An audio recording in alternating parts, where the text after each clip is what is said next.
وحوي يا وحوي أيوحة، أغنية شهيرة جدا مرتبطة برمضان وبفرحة رمضان.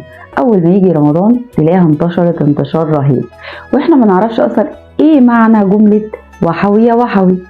وهي أغنية شهيرة وقديمة جدا من آلاف السنين. ناس بتقول إنها كانت مرتبطة بإن المصريين القدماء كانوا بيطلعوا أول كل شهر يرحبوا بالقمر ويقولوا له وحوي يا وحوي أيوحة. طب معنى الجملة دي إيه؟ إن هم بيقولوا للقمر مرحب مرحب يا قمرنا.